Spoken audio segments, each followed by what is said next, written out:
Are you ready to learn the shocking, unvarnished truth about those who spent their entire lives in the dark shadows of lavish balls, rustling crinolines, and sparkling crystal chandeliers? Behind the gleaming facades of wealthy Victorian mansions, meticulously crafted down to the millimeter, lay an incredibly dark and cruel reality.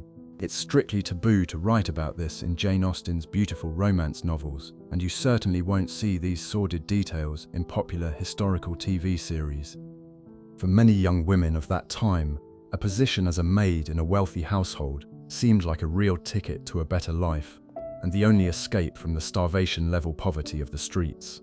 But in reality, the coveted starched uniform turned out to be a gilded cage and a state of absolute powerlessness. Within these walls, a young woman became completely defenseless against the will of just one man. The master of the house was king and god here. He had an unspoken right to literally everything, crossing every conceivable personal and moral boundary. And the most terrifying thing was that the law and society were always, under any circumstances, exclusively on his side.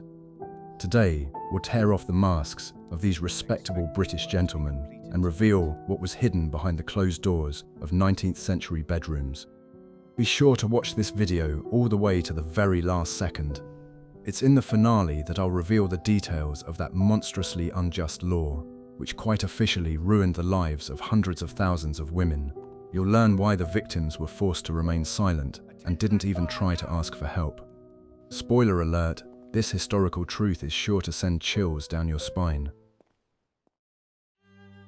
What if I told you that everything you believed while watching those beautiful historical dramas isn't true? For a young woman from a poor family, life in a luxurious mansion seemed like a true gift from fate. She was given a roof over her head, a warm bed, and regular meals.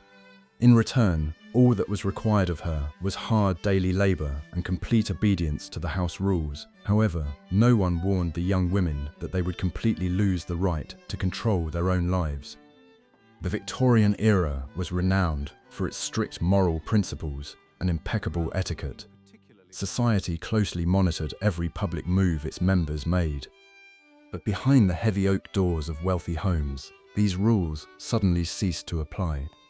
The master of the mansion became an absolute monarch whose will was not to be questioned. For the servants, his word carried more weight than any state laws or church commandments. A young maid found herself in a completely closed system from which it was extremely difficult to escape. She had no days off in the modern sense of the word. Every hour of her life belonged to her employers, who dictated the conditions of her work and rest. The young woman could not leave the estate without special permission from the housekeeper or the master of the house. Such isolation made her incredibly vulnerable to any form of injustice. The contract signed upon hiring protected solely the employer's interests. The maid was obligated to keep the household secrets and obey any orders without question. In return, she was guaranteed only a minimal wage, which was often paid late. Any dissatisfaction or attempt to assert her boundaries was regarded as a gross breach of discipline. The young woman understood that she could be shown the door at any moment. Loneliness became a constant companion for the young maid in the vast, unfamiliar house. She was forbidden to receive guests, meet with relatives, or engage in romantic relationships. Her entire life boiled down to cleaning spacious rooms, washing delicate linens, and serving at the table. She was surrounded by luxury, but she had no right to touch it, except with a rag in her hands. This contrast between the owner's wealth and her own powerlessness weighed heavily on her psyche. In this closed ecosystem, the master of the house wielded a power that is difficult for a modern person to imagine. His social status made him immune to criticism from the lower classes. The fear of losing their jobs forced maids to endure injustice, humiliation, and constant surveillance. They learned to be invisible shadows gliding through the corridors of the grand house. Their main task was to please without asking unnecessary questions. Social inequality in the 19th century was viewed as the natural order of things. The wealthy sincerely believed in their right to dictate the fates of the poor. They believed that by providing employment, they were performing a great act of charity. Therefore, any demands or whims of the employer were considered a reasonable price to pay for food and shelter. In this world, a maid was merely a convenient tool for ensuring comfort. No charitable organization of that time could protect the rights of domestic servants. There were only societies that monitored the morality of the workers themselves. If a young woman got into trouble, society blamed her alone. It was believed that a woman of good character would always find a way to avoid trouble. This cruel logic left maids to face their problems alone. The entire system was designed to suppress free will and deprive people of choice. We'd love to hear your perspective. What do you think about this kind of total control over people's lives in the 19th century? Share your thoughts in the comments. Your feedback helps us make our content even more insightful and engaging. Be sure to subscribe to our channel so you don't miss new investigations into historical mysteries. I'm going to reveal the best-kept secret of wealthy households, one that historians have kept silent about. Inside every mansion, there was a rigid hierarchy reminiscent of a strict military structure. At the top of this pyramid stood the master, whose authority was unquestionable. Below him were the manager, the housekeeper, the butler, and the senior servants. The maids were at the very bottom of this complex social ladder. This position made them dependent not only on the owner of the house, but also on the senior servants. Every order was passed down the chain of command, accumulating additional demands and nitpicking along the way. If the master was dissatisfied with even the slightest detail, the punishment always fell on the shoulders of the junior staff. A maid had no right to make excuses or point out the true culprit behind a mistake. Silent obedience was the main condition for keeping her job. The master of the house could bypass this hierarchy at any moment and address the maid directly. Such situations always caused anxiety because they disrupted the usual order of things. The whims of a wealthy gentleman could be utterly unpredictable. Refusing to carry out his personal orders was absolutely out of the question. The young woman understood that her fate was being decided right here and now. The laws of that time viewed the relationship between employer and servant as patriarchal. It was believed that the master bore moral responsibility for those in his care. In practice, this meant that he assumed the right to act as judge within the walls of his own home. He himself established the rules of conduct, identified violations, and imposed punishments. There was simply no external oversight of his actions. An ordinary maid worked 14 hours a day, performing heavy physical labor. She carried heavy buckets of water, cleaned fireplaces, and polished floors until they shone. Her physical exhaustion made her even more submissive and passive. At the end of a long day, she simply had no strength left to resist. This grueling routine was the perfect tool for suppressing any personal initiative. Wages were paid once a quarter, which created an additional dependence on the employer. If a young woman decided to leave before the end of her contract, she would lose all the money she had earned. Moreover, the employer could withhold part of the sum for a broken cup or a stain on the carpet. The financial chasm between the gentleman and the servant was an insurmountable barrier. Money conferred power, while its absence stripped one of all rights. To the master of the house, a maid often ceased to be a living person with her own feelings. She became a piece of furniture that was expected to function properly. This dehumanization allowed wealthy people to avoid feeling any pangs of conscience for their actions. They genuinely did not understand why they should take the servants' opinions into account. Empathy toward the lower classes was considered a sign of weakness and bad taste. Any display of independence on the part of a young woman was immediately nipped in the bud. If she dared to express disagreement, she was accused of insolence and ingratitude. In Victorian society, obedience was considered a woman's chief virtue, especially for a poor woman. A defiant maid quickly became an outcast, even among her peers. The system was designed to isolate the rebel and force her to give in. What happened behind closed doors was considered his exclusive right. The law protected private property, and servants were effectively treated as property. This legalized powerlessness was the most terrifying aspect of that era. A young woman's fate lay entirely in the hands of a man who could destroy her life with a single word. No one could come to her aid in her moment of despair. Do you agree that absolute power always corrupts a person, regardless of the historical era?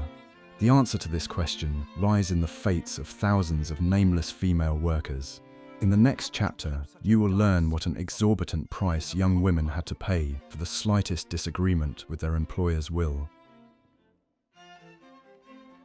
The hidden truth that everyone keeps quiet about lies in the power of a single document. In the 19th century, a letter of recommendation was the most valuable asset any working girl possessed. This small sheet of paper, signed by her employer, could either open doors to new households or shut them forever. If a maid refused to carry out any orders, even the most questionable ones, she faced immediate retribution. The gentleman would simply note in the reference that she had been dismissed for immoral conduct. This vague wording was the perfect weapon in the hands of an influential man.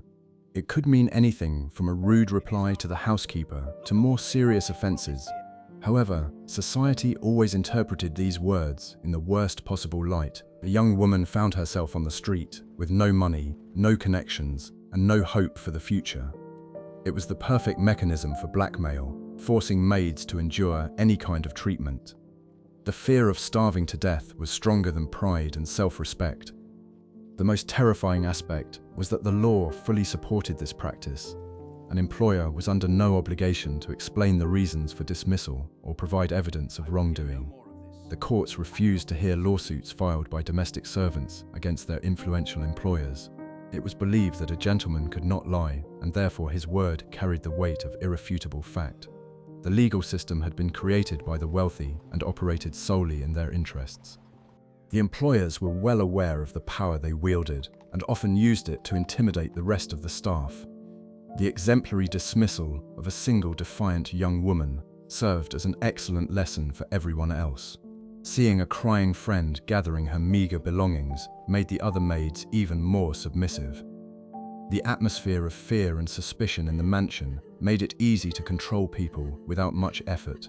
No one wanted to suffer the same fate as the outcast. Even if a young woman managed to find a new position, the shadow of her past could catch up with her at any moment. A former employer might happen to run into her new employers and tell them about her misdeeds. Rumors spread through high society at an incredible speed. Such an encounter inevitably led to another dismissal and yet another shattering of her hopes. Escaping one's reputation in Victorian England was an impossible task. The lives of these workers became a constant balancing act on the edge of a precipice. One wrong move could have catastrophic consequences for the young woman's entire family. If you're shocked by this unjust system, be sure to like this video. Your support helps us tell the truth about the darkest chapters of history. The more likes we get, the more people will learn about the fates of these unsung heroines of the past. Here's what happens behind the closed doors of luxurious mansions when the lights go out. The maids' lack of rights manifested not only in their hard labor, but also in the complete lack of privacy in their personal spaces. The owner of the house had free access to any room, including the servants' modest bedrooms in the attic. The young women had no way to lock themselves in from the inside, or refuse to let the master in. Their personal boundaries carried no legal or moral weight in the eyes of high society. Such intrusions were always justified as a matter of maintaining order or the need to ensure discipline. In reality, it was yet another way to demonstrate his boundless power over his subordinates. A maid was required to stand up, curtsy, and wait patiently until the gentleman had finished his inspection. Any sign of discontent on her face could be grounds for a severe reprimand. She was expected to radiate gratitude for the attention paid to her humble person. Under such conditions, the young women were in a state of constant psychological stress.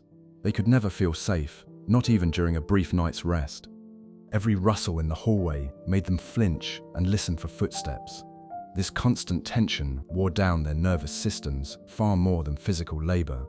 The house, which was supposed to be their fortress, turned into an invisible cage. If a maid tried to complain to the housekeeper about the master's excessive attention, she was in for disappointment. The senior staff always defended the interests of the employer, on whom her own well-being depended. The housekeeper might accuse the maid herself of inappropriate behavior or excessive suspicion. At best, she was simply ignored. At worst, she was immediately fired. The system was designed so that the victim's voice would never be heard. This unspoken agreement among high society allowed employers to feel completely immune from punishment. They knew that no court would accept a servant's testimony against the word of an aristocrat. Lawyers of that time explicitly advised their wealthy clients to pay no attention to the claims of maids. The law protecting honor and dignity worked only for those with substantial bank accounts. For everyone else, it remained nothing more than a fine-sounding declaration on paper. Many maids tried to find a way out by transferring to other, stricter families. However, the process of switching jobs was fraught with enormous difficulties and bureaucratic obstacles. They were required to obtain impeccable references, which was impossible without the consent of their current employer. Thus, the young women found themselves trapped in a vicious cycle from which there was no legal escape. Their fate was inextricably tied to the whims of a single capricious person. Letters and diaries from that time rarely contained direct references to these dark secrets. The young women were afraid to confide their fears, even to paper, fearing exposure and punishment. Only occasionally can indirect evidence of the arbitrariness that prevailed at the time be found in court archives. These dry, official lines conceal the tragedies of thousands of shattered lives. History has preserved the names of great rulers, but has forgotten those who ensured their comfort. The scale of this problem remains difficult for historians to assess due to a lack of documentation. Why do you think society turned a blind eye to this glaring injustice for so long? The answer to this question is linked to the most terrible consequence of the maid's lack of rights. In the next chapter, you will learn what happened to these young women when the truth finally came to light as an irrefutable fact. The most tragic scenario for any Victorian-era maid was an unwanted pregnancy. In a society that valued exceptional moral purity, this meant instant and irrevocable ruin. Regardless of who the father was, all blame and responsibility fell solely on the woman. Her status instantly changed from that of a respected employee to that of a fallen woman, unworthy of compassion. It was a social stigma that could never be shaken off for the rest of her life. Upon learning of the young woman's situation, the household's master acted swiftly and ruthlessly. The maid was immediately thrown out, often without even being allowed to gather her personal belongings. The reason given for her dismissal was always gross immorality and a violation of the rules of propriety. No one paid any attention to her tears, her pleas for help, or her lack of money to survive. The main priority was to quickly clear the household's reputation of even the slightest hint of scandal. Former colleagues also severed all ties with the outcast for fear of losing their own jobs. Associating with a fired friend could arouse the housekeeper's suspicions and lead to further dismissals. The young woman was left completely alone in a huge city without any means of support or a roof over her head. Employers in other fields refused to hire such women, considering them unreliable and immoral. There were simply no legal ways left to earn a living. The law at that time did not hold men accountable in such situations. Even if the homeowner himself was to blame, it was absolutely impossible to prove this in court. A gentleman's word always outweighed any arguments made by a former servant. Attempts at blackmail or demands for alimony were severely punished with imprisonment. Society stood guard over the interests of the wealthy, completely ignoring the rights of vulnerable segments of the populations. In desperation, many young women sought help at specialized shelters. However, such institutions imposed extremely harsh requirements on their residents. Women were required to show sincere repentance, perform hard physical labor, and adhere to strict prayer discipline. The living conditions there resembled those of a prison, and the staff's attitude was contemptuous and cold. The shelter provided a roof over their heads, but stripped them of their last shreds of human dignity. Society's attitude towards such single mothers was steeped in deep contempt and outright cruelty. A woman with such a past lost the right to respect even from those closest to her. Factory and workshop owners often refused to hire them, fearing they would tarnish their businesses' reputations. Any attempt to start life with a clean slate ran up against a brick wall of public condemnation. This stigma haunted a woman wherever she tried to flee from her past. Victorian literature often romanticized the images of fallen women, endowing them with tragic beauty. In reality, there was nothing beautiful or noble about their fates. It was the harsh reality of life, filled with hunger, cold, and constant fear for the future. The true face of the era lay hidden precisely in these dark alleyways, where the carriages of the wealthy never ventured. The illusion of universal prosperity was built on the bones of those who did not fit into the system's rigid framework. The tragedy lay in the fact that all these processes were entirely legal. The state consciously refused to interfere in the private lives of its affluent citizens. The moral code of the era demanded sacrifices, and it was the most vulnerable who became those sacrifices. The homes of the wealthy continued to gleam with cleanliness, hiring new, naive young women from the provinces. The cycle of human destinies continued, leaving no hope for justice. The secret for which people pay thousands lies in the ability to conceal one's actions. The owners of Victorian mansions masterfully used their financial resources to maintain an impeccable reputation. If a scandal involving a maid threatened to spill beyond the confines of the house, money came into play. The master might offer a small sum to the girl's family so they would quietly take her back to the countryside. This bribe was presented as a gesture of goodwill and charitable assistance to an employee who had slipped up. Poor relatives, crushed by poverty, most often agreed to these humiliating terms. The money they received allowed them to buy the neighbor's silence or move to another county. For a wealthy gentleman, this was a negligible sum that guaranteed him complete peace of mind. The system of bribes worked flawlessly, turning justice into a commodity accessible only to the select few. The young woman became a bargaining chip in a deal between power and poverty. In particularly complex cases, expensive lawyers and trusted family members were brought in. They skillfully drafted documents that absolved the employer of any liability. If a young woman tried to protest, the lawyers threatened her with counterclaims of defamation and extortion. Faced with such a powerful machine of repression, an ordinary maid stood no chance. The law once again demonstrated its loyalty to those who could afford its services. The local press played a huge role in maintaining this silence. Newspapers of that time depended on subscriptions and advertising paid for by wealthy citizens. No editor would have dared to publish an article exposing the arbitrariness of a local aristocrat. Instead, the pages were filled with moralizing stories about how important it was for servants to remain virtuous.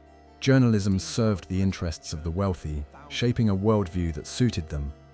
The very architecture of large houses helped keep secrets hidden. The servants' quarters were designed to be invisible to guests and the owners. Servants moved through narrow corridors and secret staircases hidden within the walls. This spatial isolation made the maids' lives completely invisible to prying eyes. What happened in the attics or basements remained there forever. Butlers and housekeepers served as reliable guardians of their employers' secrets. Their loyalty was bought with high salaries, comfortable living conditions, and the promise of a pension. Senior servants kept a close watch to ensure that junior staff did not speak out of turn. Spreading rumors within the staff led to immediate dismissal without a reference. A code of mutual responsibility permeated the house from top to bottom, cementing a system of collective protection.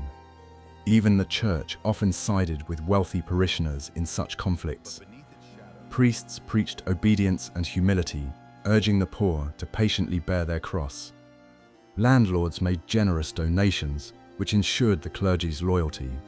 In Sunday sermons, the blame for any sins was always placed on the weak and defenseless. Religion became yet another tool for keeping maids in line. Money and status reliably protected those who violated any written or unwritten laws.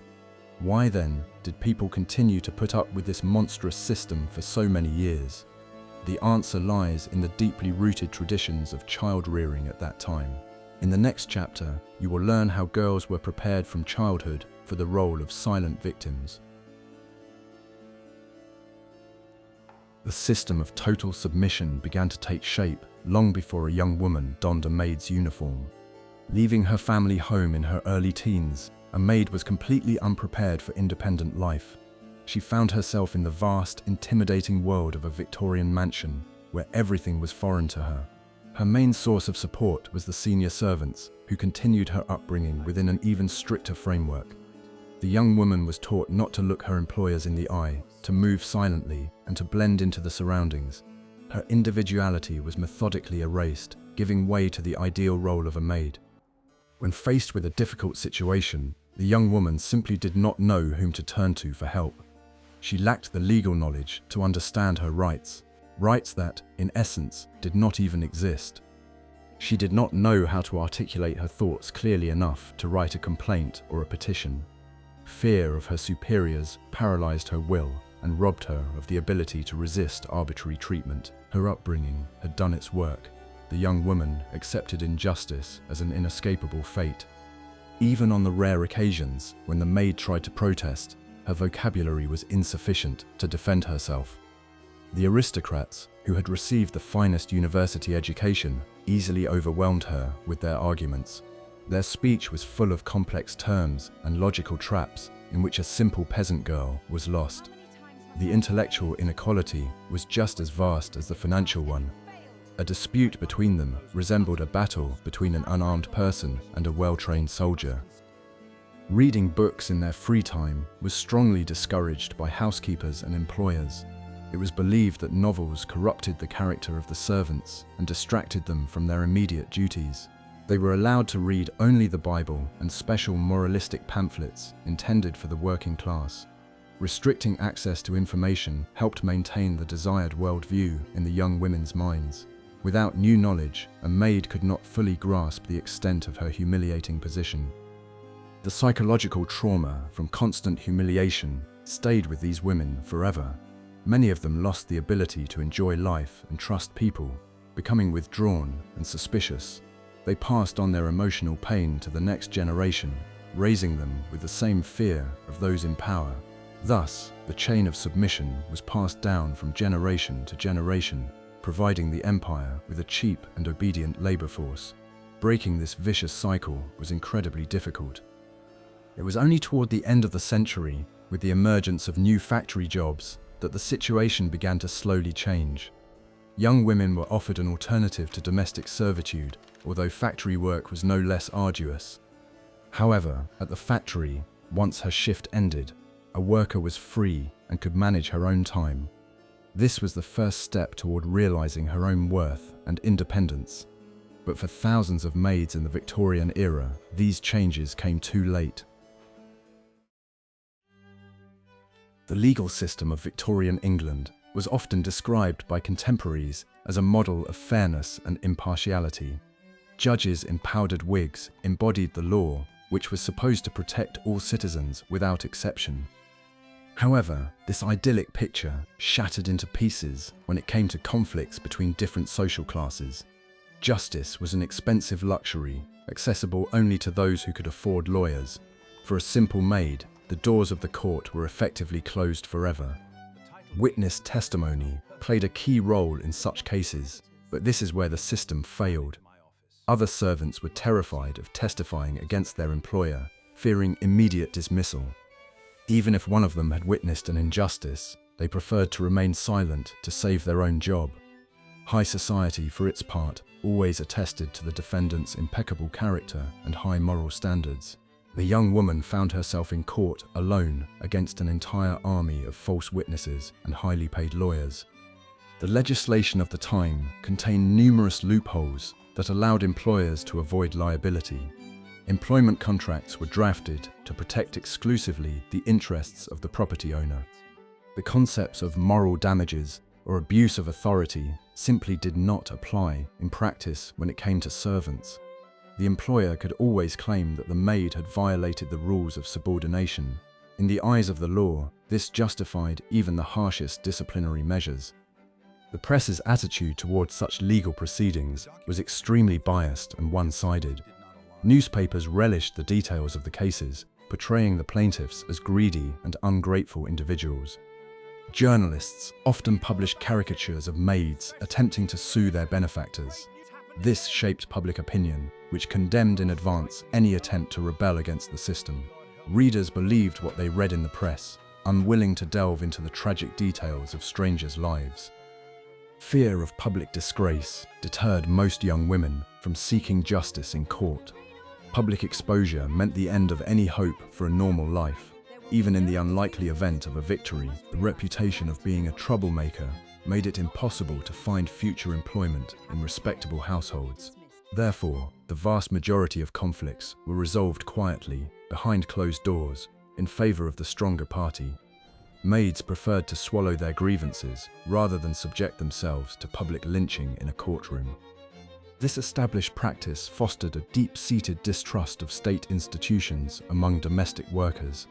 They understood that the police, the courts, and the law did not exist to protect them. This realization led to profound social apathy and a sense of complete vulnerability in the face of fate. The law was not a shield, but a sword in the hands of those who owned mansions and capital. And this sword regularly came down on the heads of society's most vulnerable members. It was only many decades later that the labor movement was able to bring about real changes in legislation. It took years of strikes, political struggle, and shifts in social paradigms before workers' rights began to be protected. However, for those maids whose youth was spent in Victorian mansions, this was merely a distant future. They took their secrets and grievances to their graves, remaining the silent victims of a great era. Their story serves as a grim reminder of just how dangerous absolute powerlessness can be. Life in a luxurious mansion required the servants to maintain a perfect image of prosperity. Guests arriving for formal dinners saw only impeccably set tables and polite, silent maids. None of them had any idea at what costs this outward perfection was achieved. Beneath the starched aprons beat hearts full of fear, exhaustion, and unspoken pain. The house was like a theatrical stage where everyone was assigned a strict, unchanging role. The main rule for any maid was the requirement of absolute invisibility in the presence of her masters. She was expected to appear out of nowhere, perform her duties, and vanish without a sound. It was forbidden to speak first, smile for no reason, or show any emotion.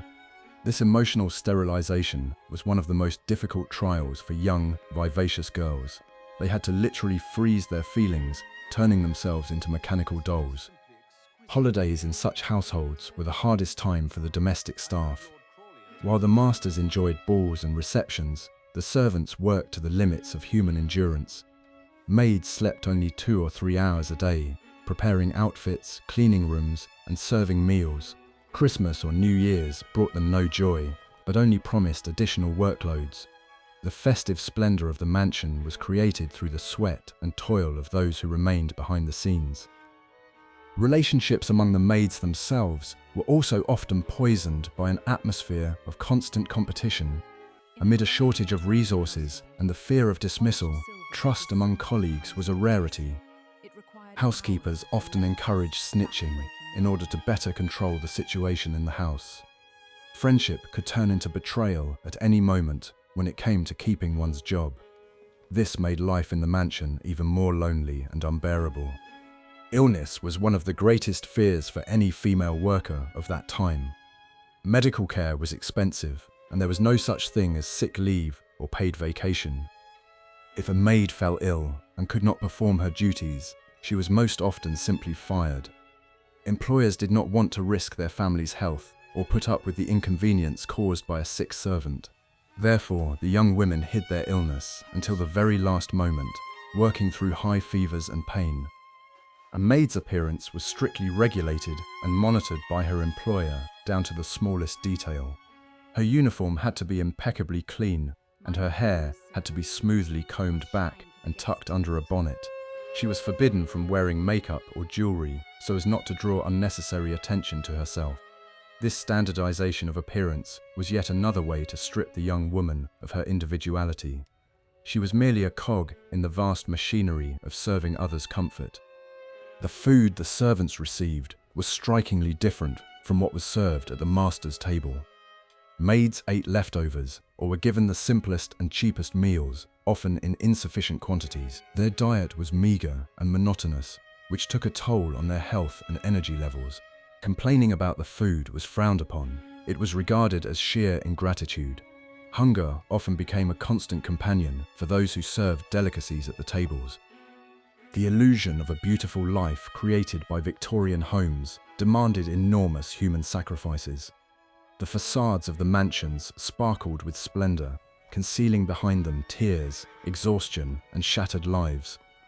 This era left behind beautiful architecture and harsh social lessons.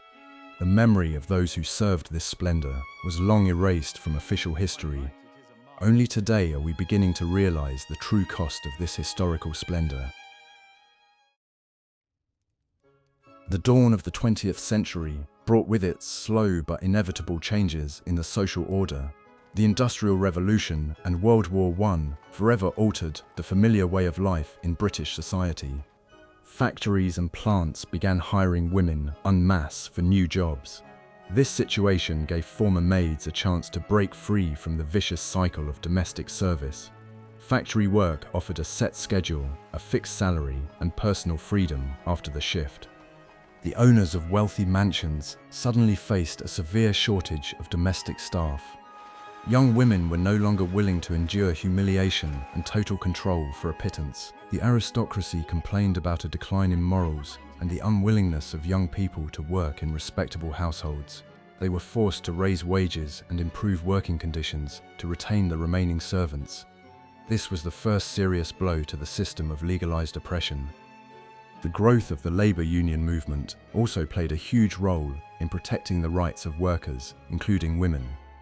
Organizations emerged that were ready to provide legal support to those who had suffered from the arbitrariness of employers. Newspapers became more independent and began publishing real stories about the lives of domestic servants. Public exposure became a powerful weapon against those who were accustomed to committing injustices behind closed doors. Society gradually learned to empathize with those it had previously chosen to ignore. Rising educational levels allowed young women from poor families to pursue other professions. They became typists, sales clerks, telephone operators, and nurses, opening up new horizons for themselves. These professions required qualifications, but in return offered respect and the status of an independent worker. The profession of a maid gradually ceased to be the only option for those from the working class. Social mobility became a reality, breaking down centuries-old class barriers. Changes in legislation also played a historic role in the emancipation of domestic servants. Laws were passed limiting employers' arbitrary power to dismiss workers and regulating working conditions. A social insurance system was established, providing minimal protection in the event of illness or job loss. The state finally began to intervene in the private sphere to protect vulnerable citizens. The absolute power of the household head became a thing of the past, along with the Victorian era. The economic crisis of the 1930s and high taxes forced many aristocratic families to sell their mansions. Maintaining a household staff of dozens of servants became an unaffordable luxury for most members of high society. Huge houses were turned into museums, hotels, or converted into apartment complexes. The traditional system of domestic service collapsed under the weight of the economic realities of the new era. The large retinue was replaced by part-time housekeepers and household appliances. Former maids who had lived through an era of powerlessness were reluctant to share their memories, even in old age. The trauma of the humiliations they had endured was too deep to speak of aloud. Only decades later did researchers and historians begin to piece together fragments of the truth from old diaries. They were able to reconstruct a picture of the lives of those who had been silenced in their time. These studies have become a memorial to all the nameless female workers of the past. Today, we watch movies and TV shows about that era, marveling at the beautiful costumes and sets. It's important to remember that this aesthetic was built on the harsh exploitation of a vast number of people. Romanticizing the past often makes us forget just how harsh it really was. Studying the history of domestic servants helps us take off our rose-colored glasses and see the true face of that era. It's a lesson in how important it is to protect human rights in any society. The fate of Victorian maids shows what happens when there is a lack of legal protection and oversight. When the law allows one person to control another's life, abuse becomes inevitable. Justice does not arise on its own. It must always be fought for, and a high price must be paid for it. Modern labor law, with all its shortcomings, is a tremendous achievement of civilization. We must cherish the rights that women were denied in the 19th century. The era of opulent mansions and powerless maids is forever a thing of the past, leaving us only with its lessons. It taught us that the true greatness of a society is measured by its treatment of the most vulnerable. History has set the record straight, turning all-powerful lords into characters in old books, and the invisible laborers have finally found their voice in the pages of modern historical research. Their arduous journey laid the foundation for the freedoms we enjoy today. The story of Victorian maids is just one of the many hidden chapters of our past that are rarely covered in textbooks. We hope this investigation has helped you see the era of beautiful dresses and lavish balls in a new light. Please suggest topics for future videos in the comments. What other historical mysteries would you like to explore with us? Your active participation helps us choose the most interesting and exciting areas to investigate. Be sure to subscribe to our channel so you don't miss new in-depth dives into the mysteries of history.